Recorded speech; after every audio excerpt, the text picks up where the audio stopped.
Get ready to uncover truths and reality of today's politics. Here's your host, Lori Mills. Welcome back to Uncover California. You know, we've been dark for a couple weeks. It has been so busy, and I come back and it feels like we've been drinking out of a fire hose with all the news that's been happening. First, I want to give just my sincere concern and sympathy for the people that were hurt by Hurricane Helene, Georgia, Tennessee, Florida, and North Carolina. You guys, if you can, go to Samaritan's Purse and give a donation. They truly need our support right now. The devastation there is biblical. I have not seen anything like this, and this is Kamala's Katrina. One thing I have to say is it was really impressive how President Trump showed up with aid with Franklin Graham, and he put his boots on the ground immediately. Where was Kamala? She was doing an interview with a couple NFL guys talking about Doritos. And of course, once President Trump went on the ground, she went to Washington, D.C. and did a FEMA interview. So regardless of whatever happens, the federal government needs to step in and help these people. And I just want a real leader back in office. You guys were just over 30 days from the election. So make sure, I know a lot of people say wait till election day. North Carolina and this hurricane tells you exactly why you should not. If you guys vote early, I'm not going to tell you to vote by mail because I do not think that's safe, but get your vote logged as soon as those polls opened up. Anything could happen on election day. And if they're going to hit us like, who knows what happened with Verizon yesterday? Was that a test run? I don't know. But get your vote early. Track it so you know that your vote is counted. It's just highly, highly important. This election is the most important election of my lifetime and all of our lifetimes. You guys, we cannot survive another 4 years of Kamala Harris.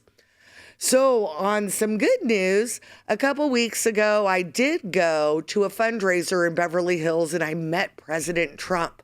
It was so cool. He is such a good man and he's so mild and just friendly. He's got a smile that just lights up the room. I was so honored. I got a picture with him.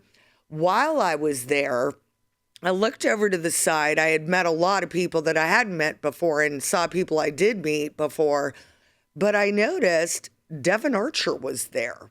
Now, for those of you that don't know who Devon Archer is, he was Hunter Biden's business partner and actually took the fall for Hunter Biden.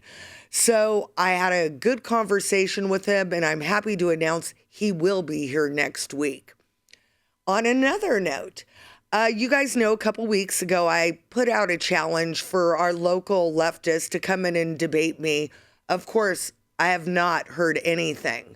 Well, I did do my second episode of Jubilee Middle Ground Surrounded, and I got to debate a young TikTok influencer.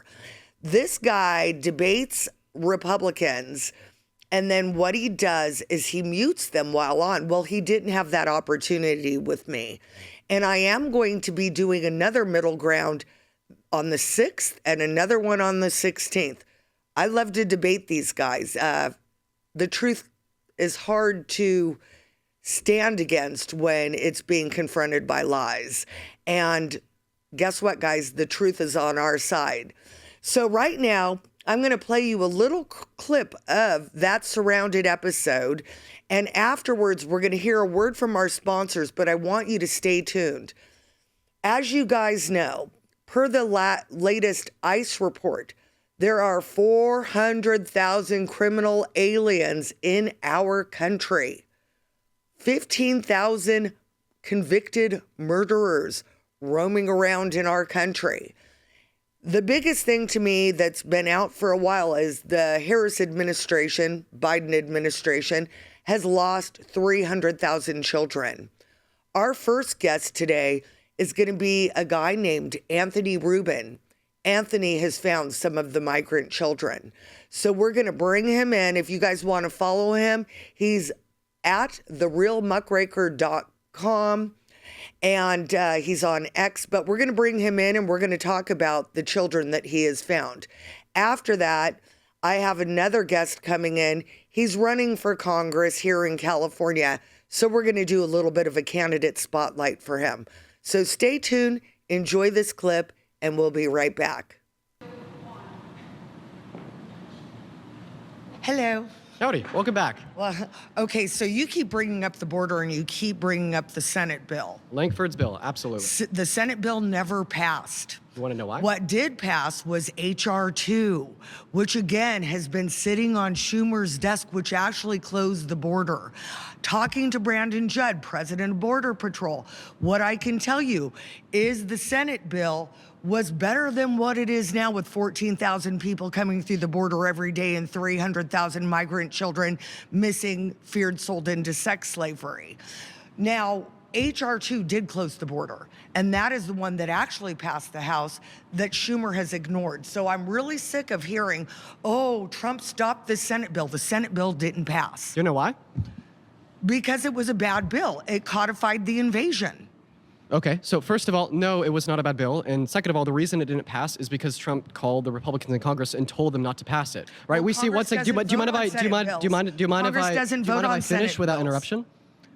Congress does not vote on Senate bills. Yes, we would see that Senate, like if a bill is made in the Senate, it'd go to the House, back to the Senate. Exactly, and it never made it out of the Senate, so therefore it's moot and void. It went to the House, right? And no, it never made it out of the Senate. I talked to Senator Mike Lee about that. It never got out of the Senate because it was a bad bill. However, do you mind if I finish here, though? I just want to make HR 2 did get out of. Do you mind if I finish about that? HR 2 did get out of the House. And with all due respect, with all due respect, you don't want to hear about HR 2 that actually secured the election. I would love to hear about HR 2. However, I would also like to finish what I was saying about. Well, everybody's heard for the last 19 minutes what you had to say about this.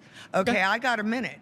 As far as Kamala Harris being better than Trump, she's destroyed the border.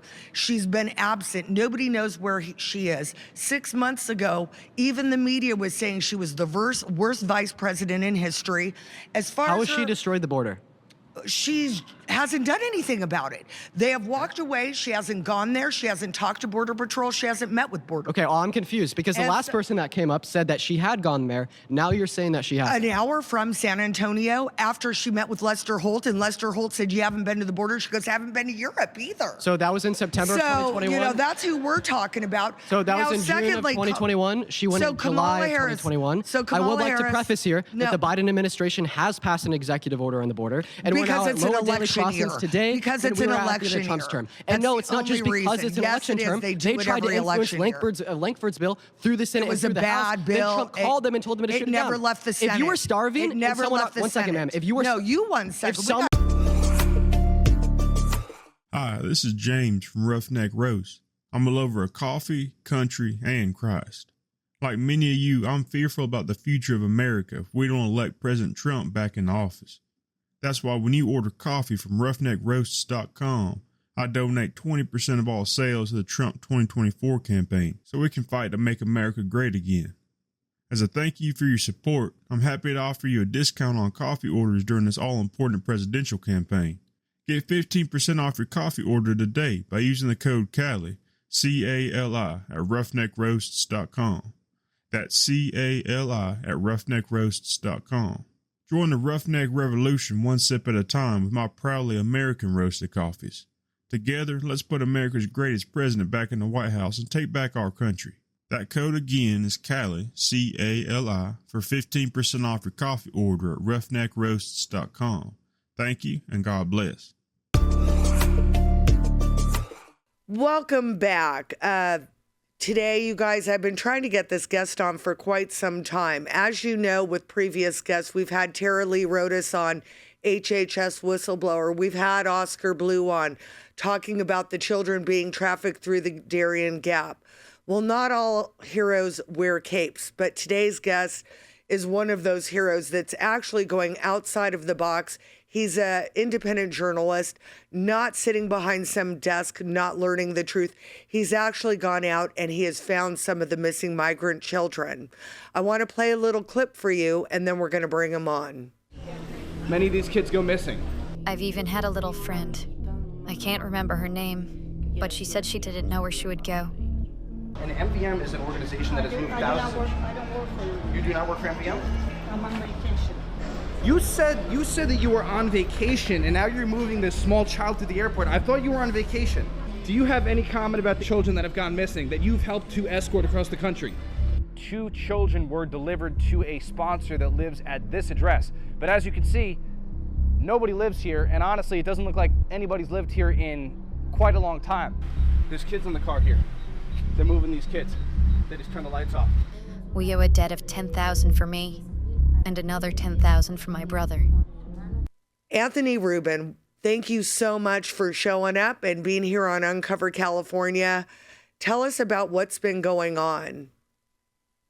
Well, a lot's been going on.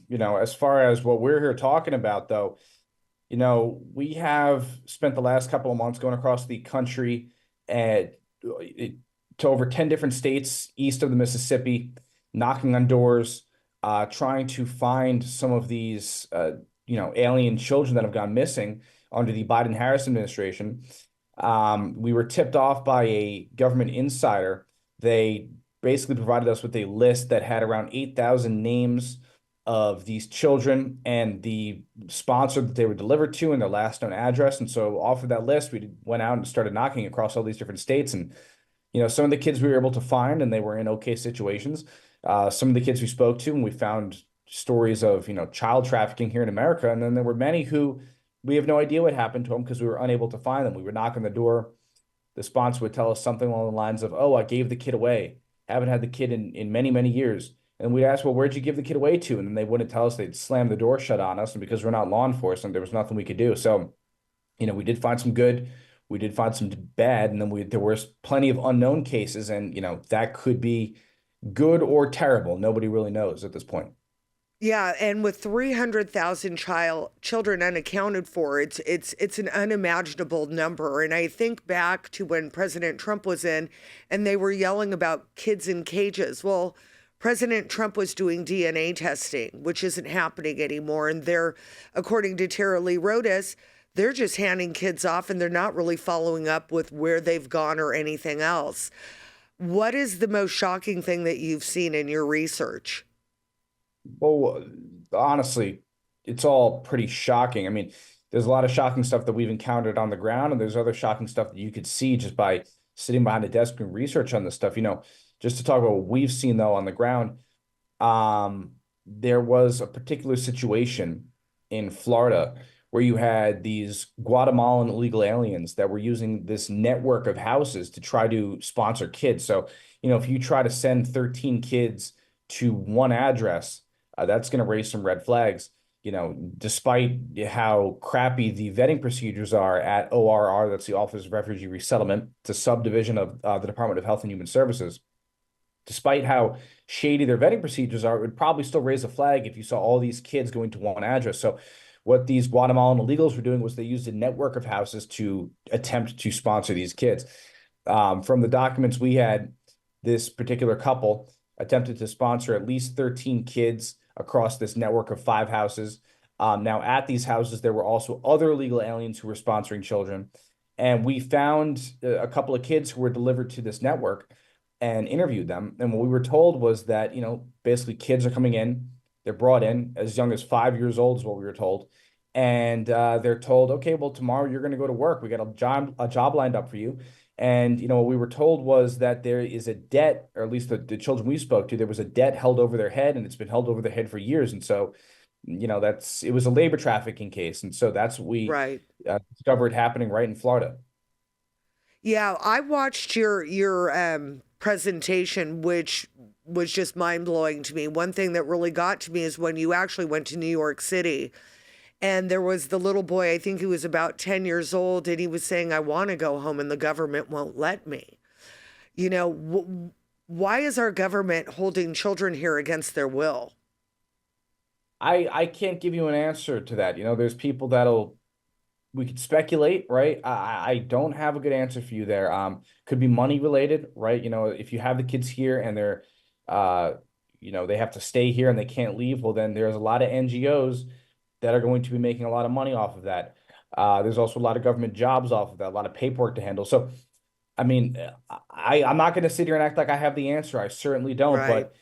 we all have to be asking that question, why, if there's a child that's coming over here that's been trafficked across the border and is now in federal custody is saying, just let me go home, why would they not send that kid home? I don't have a good answer for you there. It's horrifying and it's evil. And all I could do is expose it. The rest is speculation. Yeah, and I wish there were more people like you because there's just so many kids missing. A couple years ago, I actually had a gardener come over and he had a kid with him.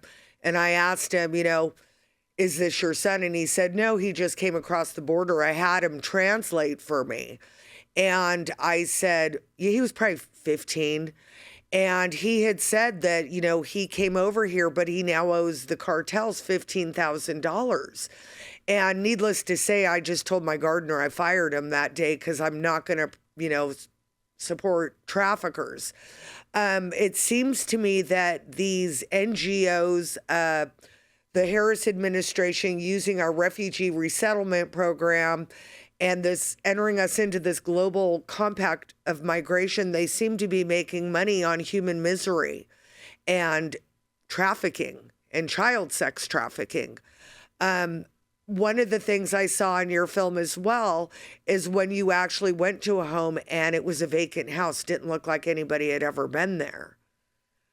Yep, that was in there as well. At that address, according to the data that we had, there were two boys, age 7 and 10, that were sent there. And we showed up and, you see what you see there. I mean, that's all the evidence you see in the video is all the evidence we have. It was now an abandoned house. So I have no idea when that house was abandoned, but all I know is that there was nobody there when we got there. Totally shut down, and we tried calling the number on file and it was disconnected. So, nobody knows who those kids are. How big is your team, and are you continuing to look for these kids? Well, I don't want to speak on how big my team is simply because I don't want to give opposition any idea of our organizational structure or our size, right? Just so that only because of that. If I keep you off record, I certainly would. But let's just put it this way: we're a small, efficient team. I will say that. The case I told you in Florida, for example, excuse me, the trafficking case, that was referred to 3 government agencies, referred to HHS, HSI, and the FBI. And as far as we could tell, they had this information for years. And as far as we could tell, nothing was done. I think that Homeland Security did some preliminary research. They knocked on some doors, but to the best of our knowledge, they accomplished absolutely nothing. Right? So this small team was able to basically find evidence of trafficking that all these government agencies were unable to find. And so there's that. And then as far as what's next, I mean, there's a lot of things that are next. It's just a matter of priorities. I've never had so many people reach out to me after a piece as I have after we released this piece. And so there's a lot of interesting calls that are coming through, and we'll pick and choose and see what's at the top of the priority list. Well, I would love to help you in any way I can. And I also want people to support your work. So that's super important.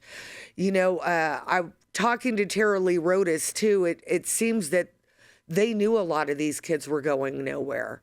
And to me, it's the most horrific crime that could be committed is a crime against children.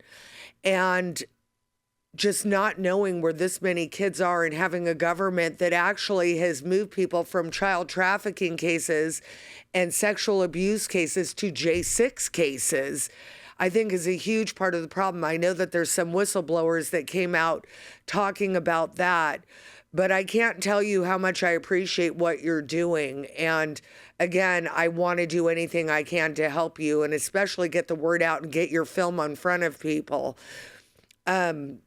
What else have you seen? Like these people that are working for these NGOs that are literally taking these kids through the airport and putting them in vans. And, I heard about the shelter that hosts babies. I think your friend Carlos worked on that, where there's just hundreds of babies in like an old Walmart.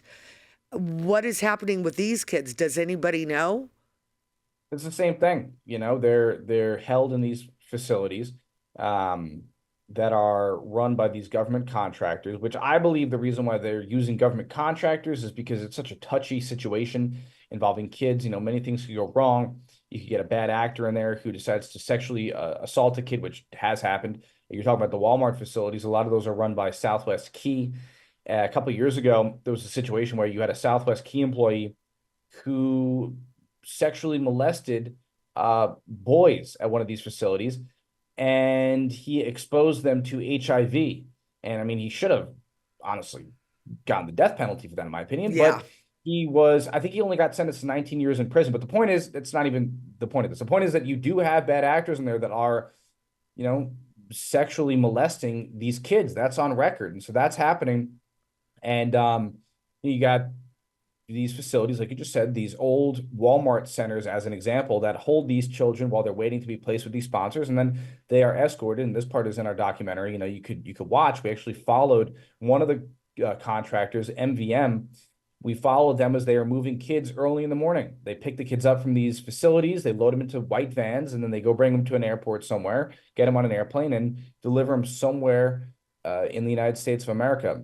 Some of them are placed in good situations, and others, pretty bad situations. And there was a young girl that was on your documentary as well, and she was talking about a friend that she had made that she was scared that they were going to take her. And then the next day she was gone. So that's it just seems to me it's torment after torment for these kids. And in the meantime, we do have a lot of good American families that have been looking to adopt children. I would really like to see a lot of these kids go home to their families if their families are safe for them and they haven't sold them to coyotes in the first place. The whole thing is just so disgusting to me and so heart-wrenching.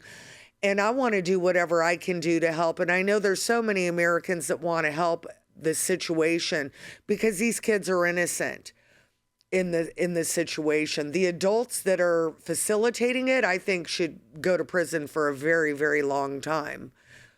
What's next for you? Well, what's next is, as I said, we're getting some very interesting calls, and we're going to see there's a million different opportunities, but that's the trouble. I mean, not just with this business, but any business, there's always opportunities, but it's opportunity cost that you need to, calculate. And, we will see. There's interesting stuff, domestically and abroad. A lot of it is child related that we're going to be looking into. Well, and I'm glad because somebody needs to. They can't be forgotten. I don't want this story to go away. What do you see happening if Kamala Harris wins the presidency? Well, not to get partisan, because what you're doing isn't a partisan work, but no, this disaster. Yeah. Listen, I didn't mean to cut you off there. I'm happy to, sure, that's right. Child trafficking is not a partisan issue. At least it shouldn't right. be. It sort should of has be. become one, though, unfortunately. Kamala Harris is elected president. I do truly believe it is. Well, listen, the Biden presidency has already, if we want to call it that, I mean, he's kind of the head. I mean, what do we want to really call this, right? Is it his presidency? I mean, I guess he is technically the president, but is he really? I mean, who's actually in charge? I don't know. So it's weird saying the Biden presidency. The Biden-led deep state cabal that's taken over our federal government. If we have another 4 years, that he's already permanently changed the fabric of this country. It's irreversible. We have tens of millions of foreigners with really no allegiance to our nation state. They don't even speak English. As you saw, I'm sure this past week, there was a report that came out that showed that half a million of these people have come over with criminal records. How many thousands or tens of thousands of foreign actors have come over here, spies, terrorists, saboteurs, who the heck knows? This past week in Georgia, there was a chemical plant that blew up. We have no idea if there was a bad actor there, very well could be. But point is, he's permanently changed the fabric of this country. You have all these millions of people here that again, like I said, have no allegiance to our nation state, don't even speak English. What are we going to do? Is Donald Trump, he keeps talking about where he's going to have a mass deportation program. I just don't believe that there is the political will in this country to actually now remove these tens of millions of people. I mean, they're here permanently. Now, not that I want to see that. Yeah, they should all be removed.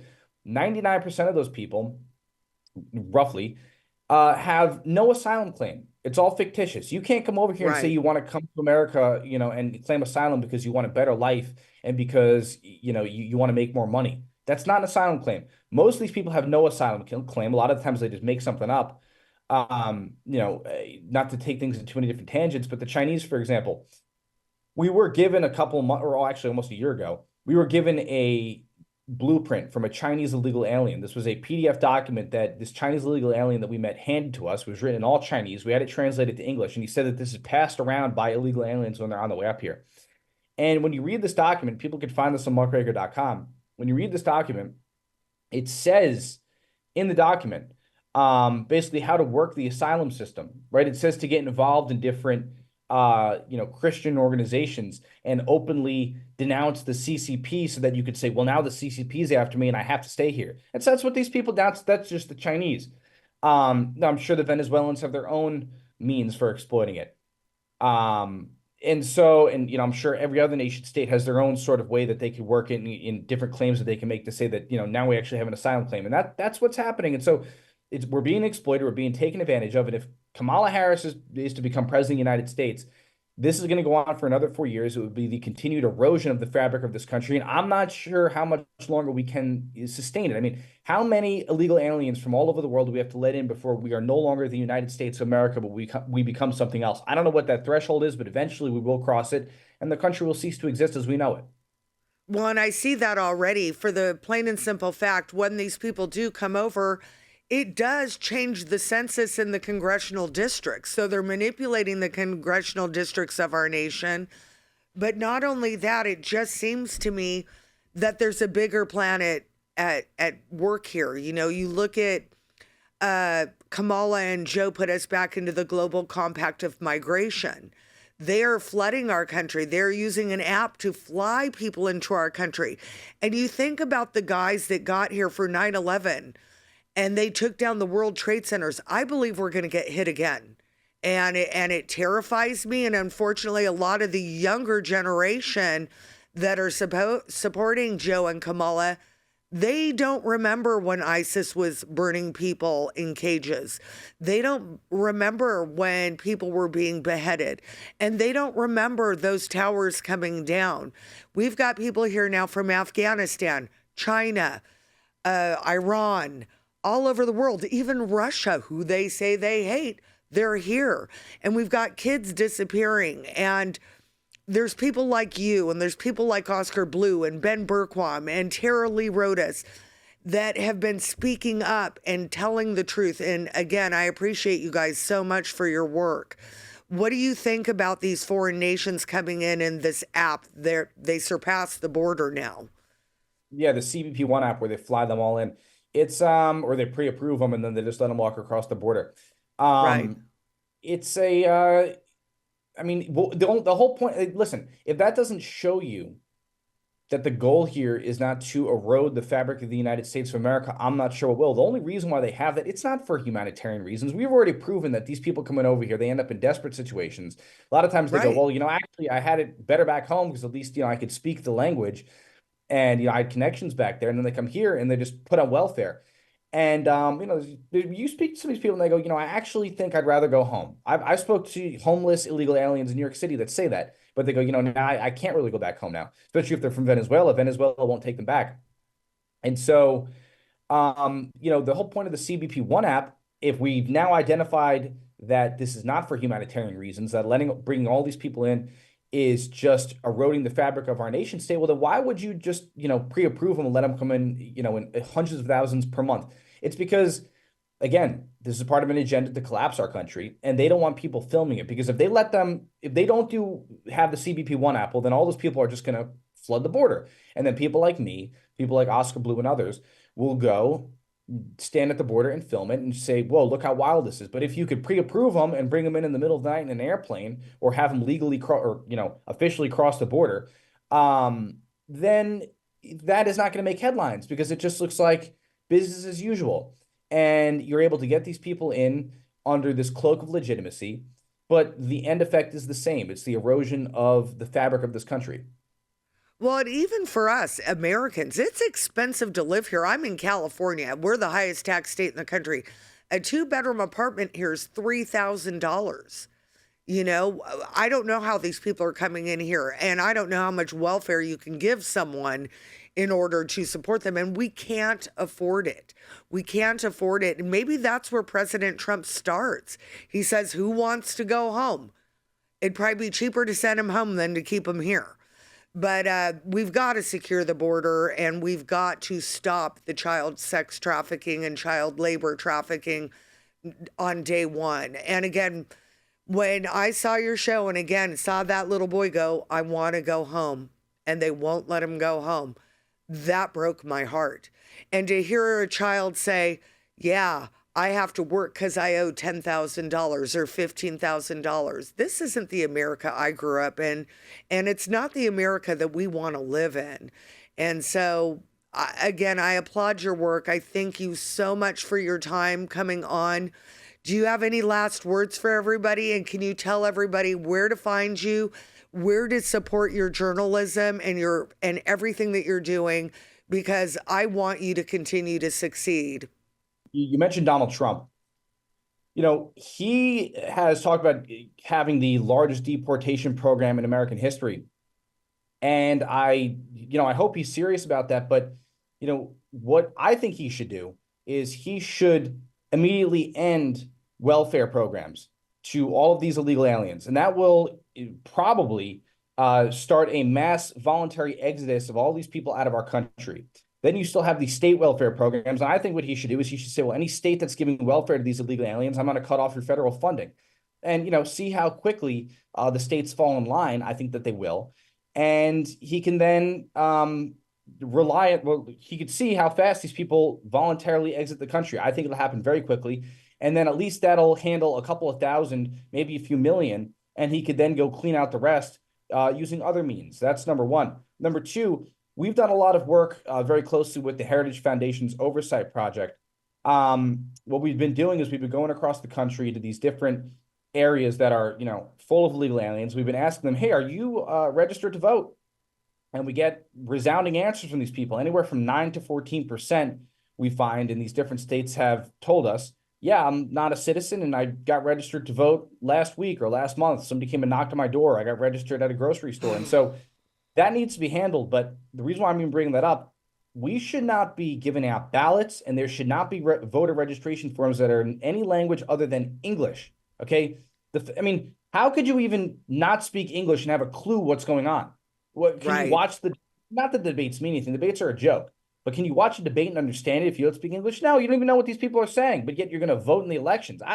It's just such a joke. I got this illegal alien who handed me that document months ago. Also recently sent me a picture. He goes, hey, by the way, we got mailed this. And it was in California, in Rosemead, Los Angeles. Or I guess it's outside of Los Angeles, Rosemead, California. He got sent a voter registration form that was in Chinese. Okay. That's got to be handled. And I think he also needs to end birthright citizenship. There was somebody that I met at the gym the other day. It was this Ukrainian guy. I forget how we started talking, but he said he was just visiting and he was here with pointed to his wife, and he said, my wife's pregnant. She's going to have a baby in 2 weeks, and then we're going to go back to Ukraine. And so that's what these people here, people do here. The Chinese people do it as well. They come over here, they spit out a baby. That baby is now a United States citizen with a U.S. passport, and they take the baby back home to wherever. And now you got this permanent, citizen of the United States. But again, they don't have any allegiance to the country, really. They're shuttled back to wherever they are really from. But now we got this person that could end up being a spy or a saboteur, God knows who, with a U.S. passport, and they could just go back and forth as they please. It's absolutely out of this world that we allow that. And so these are some of the things I think need to be tackled going forward. Then obviously you got the child trafficking, and that could only stop once we secure the southern border. And so I could keep going on and on and on, but those are some issues that come to the front of my mind when you ask, that question, things to wrap up on. And so if anybody wants to support my work or take a look at what we're doing, muckraker.com is where you can find everything, and on basically every social media site at Real Muckraker. And that's it, Lori. Thank you so much for having me on. I really appreciate you coming on. If you ever need anything, I'm here for you. Just so you know, reach out if you need support, if you need boots on the ground, whatever you need. We have a big volunteer base here at Uncover California. So we got your back. Keep safe and keep doing what you're doing. And thanks so much for coming on. Thank you so much, Lori. Okay, bye. Welcome to the MAGA Mall. We have the largest selection of the finest quality MAGA caps and Trump caps that are made We have over 250 hats and 1,000 different products in 28 product categories. All the caps are made from premium cotton twill. Everything on them is embroidered. As a matter of fact, in the last election cycle, we donated over 45,000 caps to Trump-endorsed candidates and conservative causes all the way across America. And you can buy any of our products by going to our website. It's at themagamall.com, like on the sign over here, and use promo code CALI, and that's for Uncover California. That will get you a 10% discount off of all of our products and also help this worthy cause. And remember, it's always a MAGA day at the MAGA Mall. Welcome back to Uncover California. Today I want to introduce you to David Serpa, retired U.S. Marine Corps hero that is running for District 39 in California. David, welcome to the show. Good to see you, Lori. Thanks for having me on. So here you are. You're one of our nation's heroes. My son's a Marine, so I can't tell you how much I appreciate you. Semper Fi. Well, Semper Fidelis to you and your family. Thank you. Yeah. So you've decided to run for Congress. What made you make this decision? A big part of that decision was, of course, being a Marine. I served in combat as a machine gunner in the Marine Corps in Afghanistan in 2012. And ultimately, I don't want our children to experience the kind of violence that I experienced. I ended up shooting at human beings that I probably had more in common with than the derelicts and cowards and hypocrites who sent me there to go shoot at them in the first place. And that flag that's behind my shoulder right there, my sister's a combat veteran. She flew that in Iraq. She sent it to me and I flew it in Afghanistan. And our problems are here. They're not in Afghanistan. Right. They're not in Iraq. They're not on the other side of the world. And I owe it to my children to leave them a better country than the one that I inherited. And so I aim to do that. See, and that's fantastic. Myself, a mother of a Marine, I'm terrified of him serving right now under this administration. I'm sure you're aware of Iran sending all the missiles into Israel today. It just seems since President Trump left office, we have just been through threat after threat after threat after threat. And the Biden administration and Harris don't seem to know what to do when it comes to creating world peace, and their foreign policy is an absolute failure. What are your thoughts on that? I think that their foreign policy is an absolute success if what they want is war and to serve their war donors and, all of the defense contractors and Wall Street and BlackRock, because of course, Kamala, none of this is a failure. They're doing exactly what they intend to do. This is a globalist agenda and a takeover of these areas. Like, Iran is the breadbasket of the Middle East. Ukraine is the breadbasket of Europe.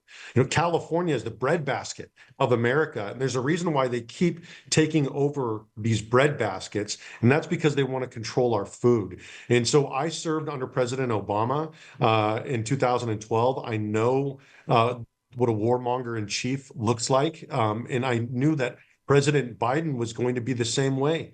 We dropped so many drones under President Obama, so many bombs that we literally ran out. And so when I heard that President Biden had been elected, I attempted to organize a inauguration day peace rally to demonstrate where we were headed, because I knew that this is where we were going.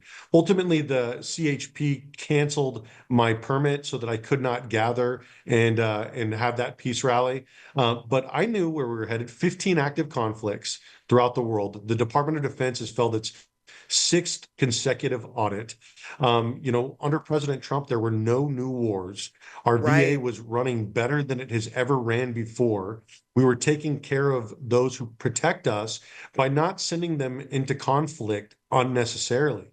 War is expensive, not only in human life, but in capital. It has become a giant money laundering scheme.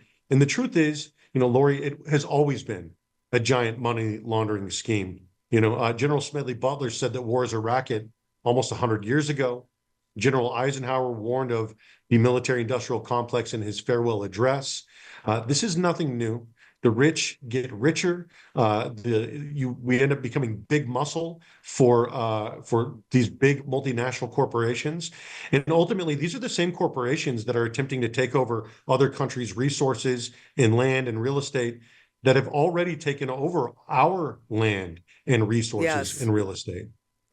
Yeah, I think about China buying our farmland, and the U.S. government should take it back by eminent domain and say, sorry, you can't own land by our military bases. Today, I we've agree got with you.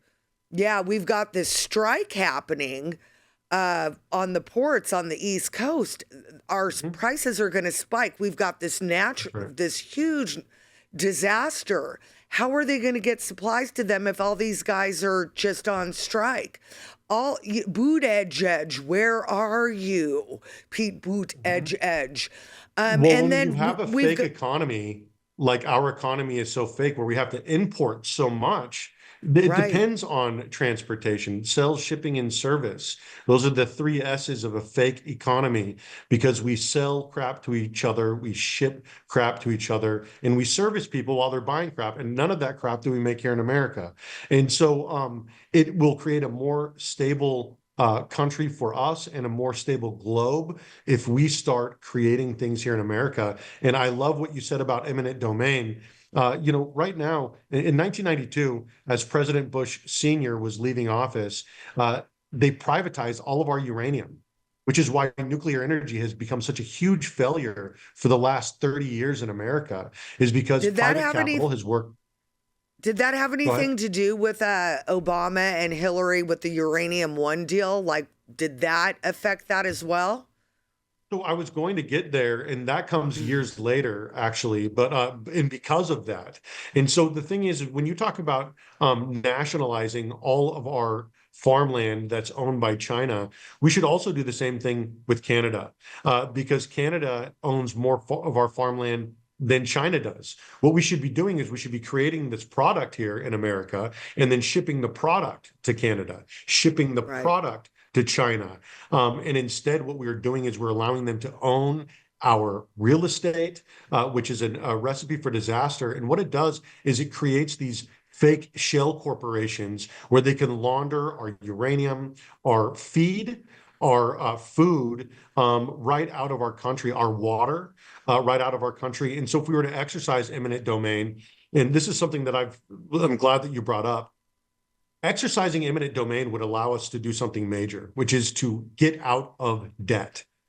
We Yes. have a massive debt in this country, and we only ever talk about trying to balance the budget.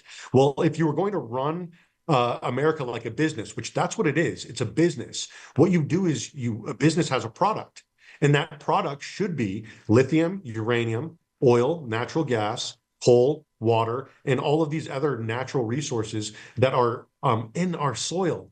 And that should be used to balance our budget, get to a surplus, because that's possible, and then issue a dividend. The Saudi Arabians, they get a dividend. They have ownership in their country's oil. The Alaskans get a dividend for when oil is successful in their state. Native Americans get a dividend for when their tribes are doing well and their casinos are doing well. Why are Americans not granted the same ownership over this business so that we can balance that budget, get to a surplus, and then issue a dividend based on the previous quarter's gross domestic product? That would make it so that we're successful. And not only that, it would make it so that we've informed voters who aren't interested in voting for people who are going to have wasteful government spending, overinflated administrative and bureaucratic programs, and in addition to that, who are not interested in spending money on war. In the Right. 1960s, they almost had a peace dividend. They also passed a UBI in the Senate under Nixon, and it almost went to the House. But I'm not a big UBI fan because it's not tied to anything real. It's arbitrary money being printed and flushed into the economy. Right. And we don't produce anything anymore. It just Right. seems that our country is making money on human misery and suffering. When you look at the border and you look at the fact that Kamala Harris and Joe Biden put us back into the global compact of migration, and they're using the UN to funnel people from all over the world through the Darien Gap. 300,000 children are missing and people are dying. And yet they're making billions on this. Where are the 300,000 missing children? And we have 400,000 criminals that are convicted criminals roaming our streets freely. What could go wrong? And it's interesting to me, too, that you brought up the oil and the gas. I believe that's why they impeached Donald Trump, because he was exposing the money that was coming through Burisma. And I even think that's why Hunter Biden pled guilty. He didn't want that news to get out. The corruption runs deep. How do you, one thing too, I want to backpedal a little bit. What I've been noticing in our Congress lately there are very few that have the balls to take something on. A lot of them cower to their lobbyists or their donors. And we're in a situation right now that they need to fight and they need to stand up against this. This invisible fourth branch of government that we have unconstitutionally all of a sudden acquired, being the FBI and CIA, it seems they're working against the American people and they do nothing but stonewall Congress. What do you want to do to change that? I want to go and I want to work directly for the people. I can tell you I'm willing to die for it. I swore an oath to the Constitution to defend it against all enemies, foreign and domestic. My enemies of the Constitution were not on the other side of the world. They're in DC. And, violence will not do it. I want to be able to expose it with light. I want to be able to write legislation that is going to be clear and plain and simple so that people can understand it and it will serve the people. And here's the truth. I don't have any major donors. So if you look, all of this information is public. I've fundraised, I think, about $25,000, $26,000. Do you know how many days I've spent on the phone? One day.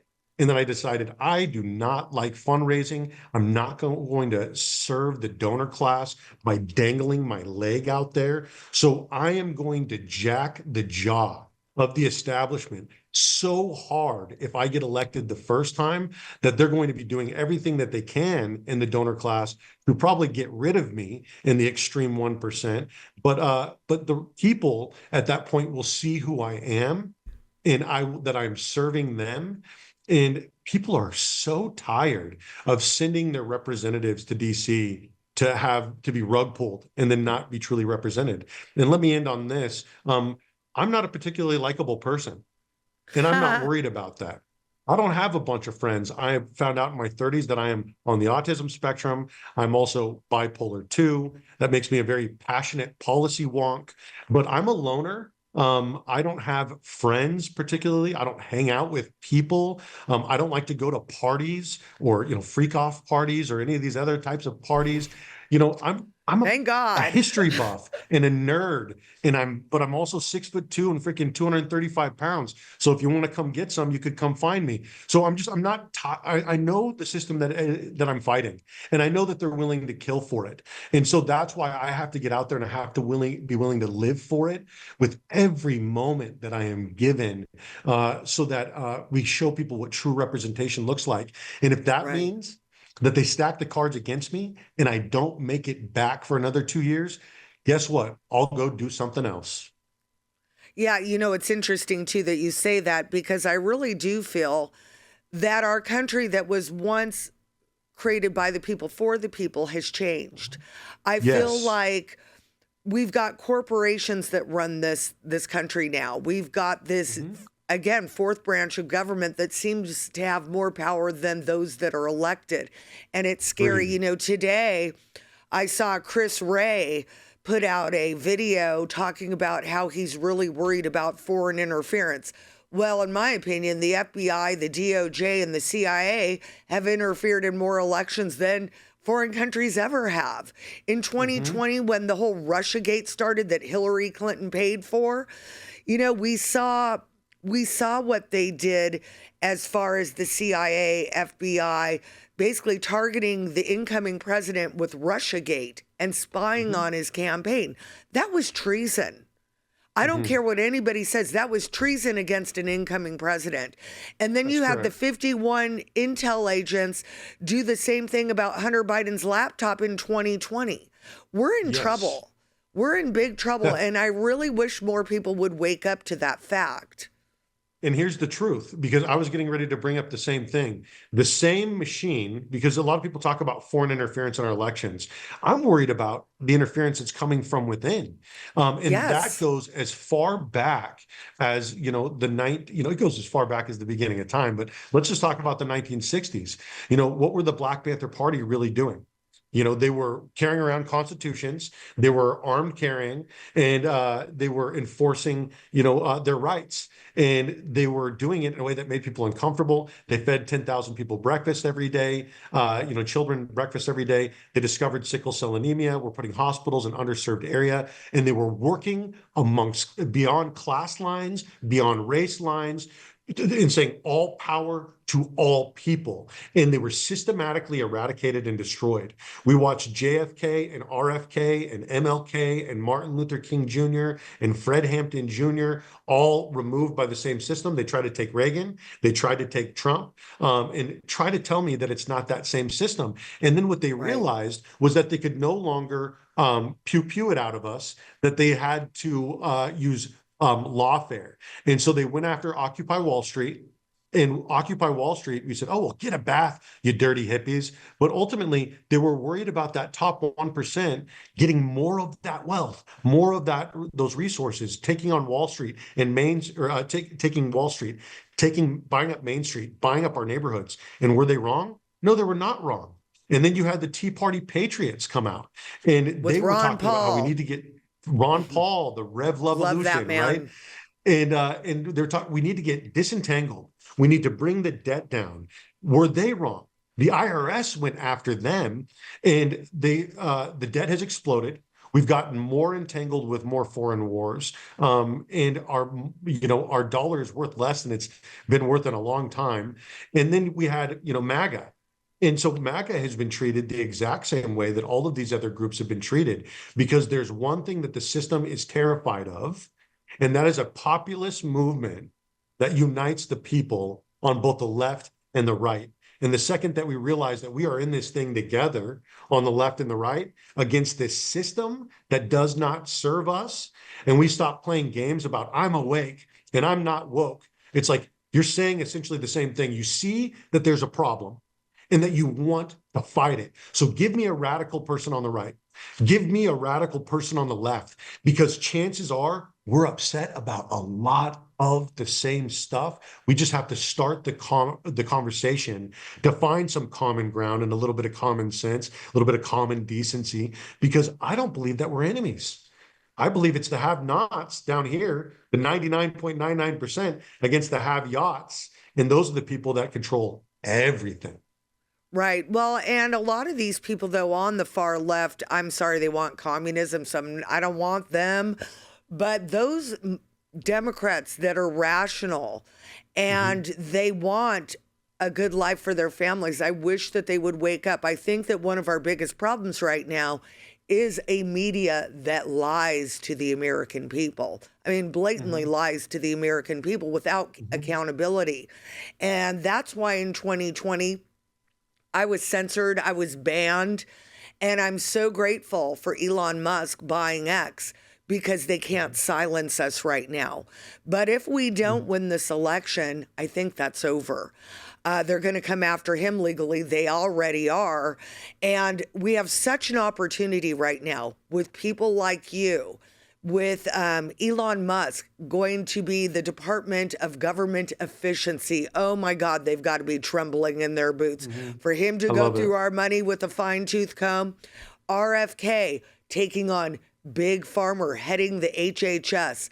You guys, that's two Democrats that became a Republican, noticing that we've got a problem with the New World Order, World Economic Forum, that with BRICS starting up, where they want to get rid of our currency being the main currency of the world. If this happens, our lives are over. And then we have Donald Trump, who they cannot buy, so they're now trying to kill.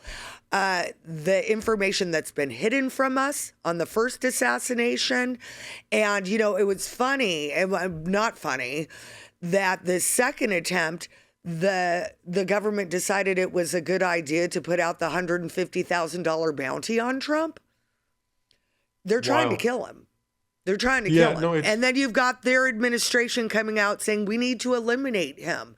Their rhetoric is they're trying to encourage people to kill him. Mm-hmm. What are your thoughts?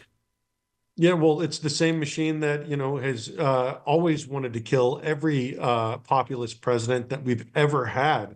And I am excited about, you know, not only is, you know, RFK a former Democrat, and I think Elon is, but, you know, Donald Trump is a former Democrat. Exactly. And so I think that there's this big tent Republican Party that's being established. You know, Tulsi Gabbard. I love Tulsi Gabbard. You know, Yes. people are realizing that there is not room for dissent in the Democratic Party. That is the party where opposition is silenced and you have to conform or get out. And I noticed this in 2016 with the way that they treated Bernie. In 2020, the way that they did it again, and they shut down the other populist candidates and like Tulsi and Andrew Yang. They don't want the people activated and to have a voice, which is why they've gone 3 straight primaries without having a real primary. Right. And meanwhile, go ahead. No, you go ahead. Sorry, I interrupted you. No, you're good. You brought up BRICS. And I think that that's one of the biggest things that we need to be watching, because that's an economic alliance that includes 4.5 billion people and it's growing versus the NATO alliance, which is a military alliance, which has 850 million people. And, you know, you can make an argument for NATO having had its best days in the sun already. And because there are countries that are our military allies that are joining economic alliances with people that used to be or are current enemies. And I look at China and I look at Russia and I look at a lot of these other countries and I think, wouldn't it be better if we stopped pointing guns at one another and stopped threatening to blow each other up, and we started focusing on repurposing some of that energy for peace? Because, you know, President Reagan had this incredible program that he had fostered, and it came up with by an MIT physicist, and it was called megatons to megawatts. Have you heard about this program? No, tell me. So in 1992, during the fall of the Soviet Union, well, this was the actual date that this program started. And what they did was they took 20,000 Russian nuclear warheads and they sold them to the United States of America for $17 billion. And those 20,000 Russian nuclear warheads powered 10% of the entire American energy grid from the year 1992 to the year 2012 for 20 years. That is the incredible amount of energy that is in nuclear energy, but we focus too much on the destruction of our neighbors instead of the creation of our home. Uranium is incredibly efficient as an energy source. And under President Nixon, I believe it was, we built 48 nuclear power plants in 5 years. So the idea that we can't do these things is ridiculous. There's just too much of government has become a money laundering operation. So if we were to get someone like Elon Musk, specifically Elon Musk, to head up the Department of Government Efficiency, we can make it so that government starts working efficiently again. Right. And we can get back involved in nuclear energy, lithium enrichment, lithium extraction and enrichment, of course, coal, natural gas, oil, because the thing is right now, currently under this administration, we found 500 trillion cubic feet of natural gas recently. That's an incredible amount of natural gas. And that could power all of our gas stoves and heat our houses and whatnot. But instead, what they do is they outlaw gas stoves and they outlaw gas being used on the property. And what we're seeing is, of course, not only is gas incredibly efficient and it's abundant and it's cheap, and that's what farms run on, is we run on gas and, petroleum and whatnot, because you don't have a bunch of extension cords running around farms. But in events where we have natural disasters, like what we're seeing right now in America's southeast with this hurricane, people are using their gas stoves. Right. All of the electricity is out. And so Right. they're creating scarcity in these Right. ways and then rationing it back to we the people and then treating us like we are Russian serfs. Well, I'm super excited that you're running for office. We are running out of time, believe it or not. That half hour went super fast. David, do you have any last words for everybody? And can you tell them where they can donate to your campaign and where they can find you on social media?